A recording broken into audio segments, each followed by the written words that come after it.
અને એ હેબત ખાન પઠાણ નામનો મુસલમાન દીદી રહ આહુડે મૂળીના પાદરમાં રોતો હતો.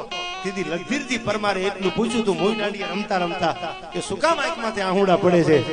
કે પોણા હિન્દુસ્તાનની સલ્તનત તમારી વાહે પડી છે અને જુનાગઢના નવાબનું માગું છે, મારી દીકરીઓ નથી દેવી. એક સુમરો તેથી મૂળીના પાદરમાં મૂછની માથે તાવ મૂકી અને લગધીરજી પરમારે એટલું કીધું તું કે હું પરમારનો દીકરો જીવતો હોય અને કોના બાપની તેવડ છે કે અમારી દીકરીઓ ઉપર મીઠ માંડી શકે. સાહેબ હેબત ખાન મુસલમાનની દીકરીને પોતાની દીકરી માની લીધી હતી રાજપૂતે અને મૂળીના પાદરમાં ભયંકર યુદ્ધ થયું. બાકા ઝીક બાકા ઝીક બાકા ઝીક બાકા ઝીક પડ્યા ચપાડો 560 હાથ આવું યુદ્ધ થયું અને આવા જેને માથા દીધા છે અને દુનિયા કોઈથી ભૂલી નથી. પણ રાજપૂત કોને કહેવાય?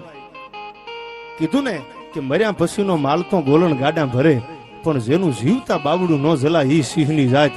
કોના બાપની ત્રિવડ છે ખામે મીઠ માંડી હકે? આ ઘણા એમ કે આમ થાન તેમ થાન. અરે ભાઈ કાંઈ ન થાય, કરવા વાળા કરી જ લેશે. ધોળા દિયન ભરી બજારમાં કોઈના બાપથી શીખ નથી ખવાતી ભાઈ. પણ ક્યારે આમ મૂછની માથે થોપા માથે આમ તા ક્યારે દઈ શકો?